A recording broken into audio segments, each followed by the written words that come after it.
Es evidente que el uso racional de la energía es una necesidad que tiene múltiples orígenes, o unos orígenes muy diversos, tanto ambientales como sociales como económicos, y fundamentalmente la escasez de los recursos energéticos, es decir, especialmente los combustibles fósiles, así como la capacidad, además limitada del planeta para poder absorber el efecto de los gases de combustión nocivos, ¿no?, que pueden producir alteraciones realmente irreversibles, como todos saben, ¿no? Bueno, dentro de este conjunto de actividades que inciden en el consumo de energía, los sectores difusos, es decir, el transporte y la edificación, son los de mayor peso, siendo el sector de la edificación responsable de alrededor del 40% del consumo a nivel europeo. Es verdad que en España el porcentaje es un poco inferior, en torno al 28%, fundamentalmente por razones climáticas, pero en todo caso el sector de la edificación, por lo tanto, tiene una incidencia muy relevante, por lo tanto, en el consumo energético global del país. Solo el sector residencial se estima que es en torno al 17% del consumo total. Y también tiene una influencia muy importante este sector en las emisiones de gases de efecto invernadero.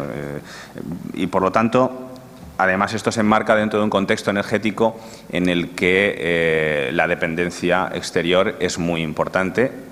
Frente a la media europea, que está en torno a un 54% de dependencia exterior, en nuestro país nos encontramos con una dependencia cercana al 80% de energía dependiente del exterior. Por lo tanto, es imprescindible abordar una política de mejora de eficiencia energética y que dé respuesta a una situación en la que la eficiencia energética de los edificios consideramos desde el Ministerio de Fomento que es una parte esencial para poder conducir a esa racionalización de recursos de la que hablamos, ¿no? Evidentemente, esta preocupación no es nacional solamente, ¿no?, sino que viene también enmarcada por un contexto europeo en el que, bueno, ya la Directiva 2010-31 de eficiencia energética de edificios, dentro además de esa estrategia de 2020, ya establece la obligación en ese objetivo 2020 de que todos los nuevos edificios sean de consumo de energía casi nula. Y, por lo tanto, eso obliga, insisto, dentro de ese marco global estratégico del Horizonte 2020, obliga a un cambio que va más allá de la reglamentación, como decía anteriormente. Yo creo que se trata de un cambio importante en nuestra sociedad en cuanto a criterios de intervención, en cuanto a criterios técnicos, evidentemente reglamentarios. Y yo creo que incluso un cambio de mentalidad genérica en la sociedad de cómo se percibe el tema energético y específicamente aplicado a los edificios, ¿no? A cada uno, cada propietario de su edificio debe ser consciente de lo que tiene y debe ser consciente del potencial que tiene ese edificio y de la situación energética que está soportando, ¿no? Por lo tanto, como sabéis o como sabréis, la Directiva 2010 solamente hace una definición de forma genérica del edificio de consumo de energía casi nula. Lo define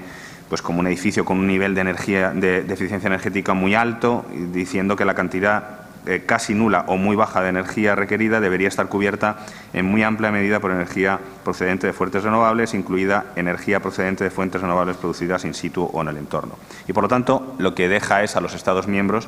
la definición concreta del concepto, que debe reflejar, evidentemente, las condiciones particulares y nacionales. De acuerdo, además, con lo establecido en el Real Decreto de Eficiencia Energética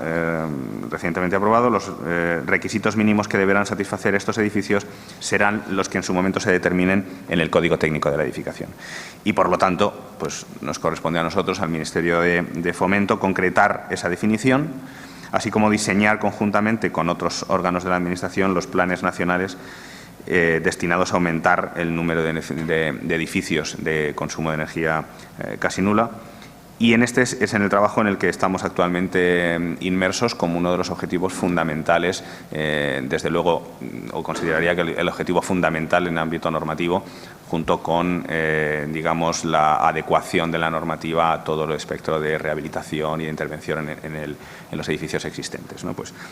y además, realmente son dos objetivos íntimamente relacionados entre sí, ¿no? Bueno, la adaptación a este marco reglamentario y a estas exigencias de la Directiva 2010 se estuvo estudiando cómo afrontarla, y la verdad es que la conclusión primera que se sacó era tratar de hacer ese acercamiento al horizonte 2020 de una manera gradual, porque se consideraba que el sector, entendido el sector de forma global, el sector de la construcción, de la promoción, el de los técnicos y en general la sociedad debería tener una aproximación que no fuera drástica a ese horizonte, ¿no? y a esos parámetros. Además, debemos reconocer que la reglamentación energética de la que se disponía no estaba estructurada ni permitía de entrada y de una forma inmediata ni siquiera introducir el concepto de edificio de consumo de energía casi nulo, puesto que difícilmente podemos entrar a regular y entrar a definir este concepto si ni siquiera la reglamentación establecía una exigencia explícita relativa al consumo de energía. Por lo tanto, eso nos abocaba a un primer paso, que es el que hemos dado, como saben, recientemente, que es adecuar la reglamentación introduciendo esos indicadores energéticos sobre los que tiene que fundamentarse el concepto de edificio de consumo de energía casi nulo, también en la línea, evidentemente, con lo que están haciendo los países de nuestro entorno. Y todo esto es lo que justifica la actualización modificación que ha sufrido el documento básico de ahorro de energía aprobado, como ha mencionado Inés, por orden ministerial 1635 de 2013, el 12 de septiembre. En cualquier caso, y al margen de la definición que en último término se establezca, lo que sí que resulta evidente es que la eficiencia energética en estos edificios deberá ser mucho mayor de la que se deriva de la aplicación de la reglamentación de 2006. Por ello, también la actualización del documento ya ha supuesto una elevación de las exigencias establecidas en el documento anterior, ¿no?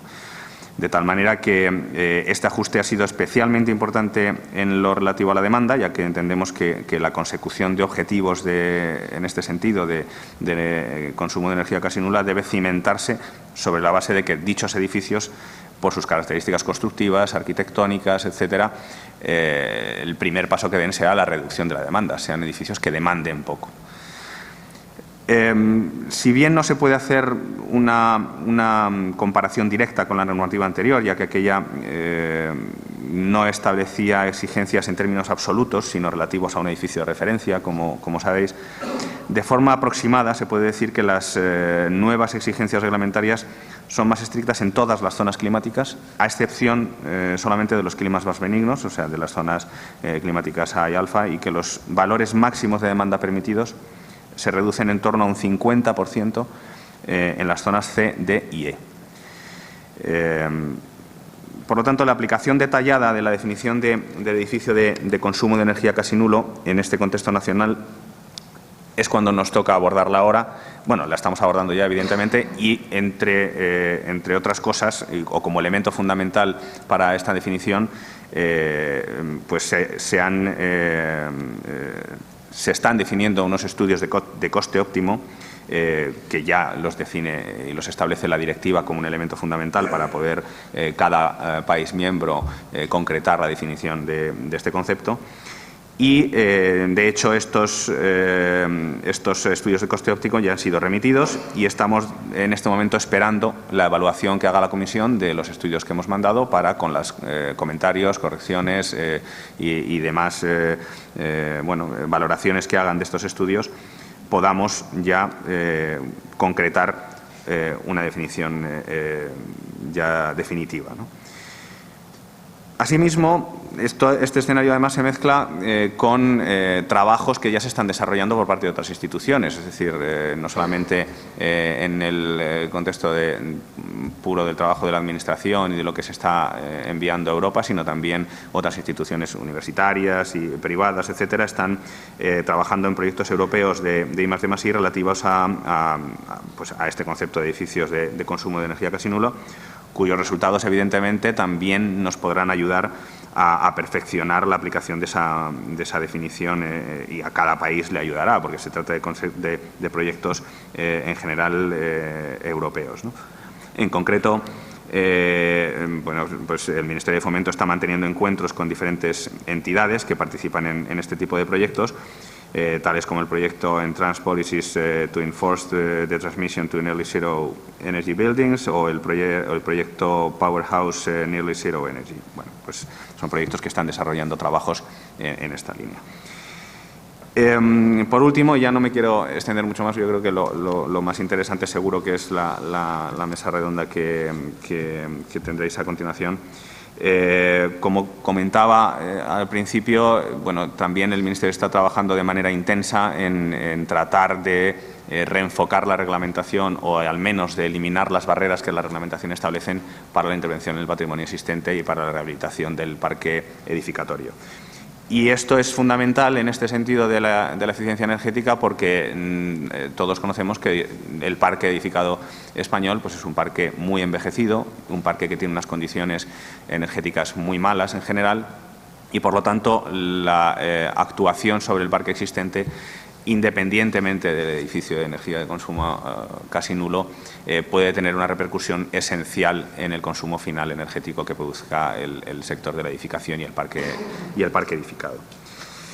En definitiva, el Ministerio pues sigue firmemente comprometido con estas estrategias de ahorro y eficiencia energética y continuará desarrollando este proceso de aproximación gradual hacia 2020, ya que ya hemos iniciado, como os he comentado, y dentro del cual, además de este documento básico de ahorro energético, pues como sabéis se ha promulgado esta Ley de Rehabilitación, Regeneración y Renovación Urbanas, que introduce también ese informe de evaluación del edificio que también pretende, como os decía antes, pues mostrar el potencial al propietario de un inmueble que tiene en términos también energéticos y en otros términos que deben ser compatibles, evidentemente. Y bueno, y como os digo, el siguiente hito, por lo tanto, en el que estamos inmersos es no solamente definir el concepto de edificio de energía casi nulo, sino también el calendario que va a seguir su implementación, generando, por lo tanto, un escenario que sea lo suficientemente conocido por todos los agentes del sector y no solamente por todos los agentes del sector. Yo creo que ya termino pensando o reflexionando sobre que este planteamiento debe acompañarse con un planteamiento general de la sociedad, yo creo que de todos los agentes de la sociedad, que sean los que al final empujen de esto, ¿no? Empujen también a los diferentes agentes, ¿no? Pues nada, muchísimas gracias por todas estas razones. Además, pues nada, seguiréis contando con nuestro apoyo, seguiréis contando con nuestra presencia. Efectivamente, en el Congreso de mayo, pues ahí estaremos y muchas gracias por la labor que hacéis y por lo que, y por lo que nos ayudáis.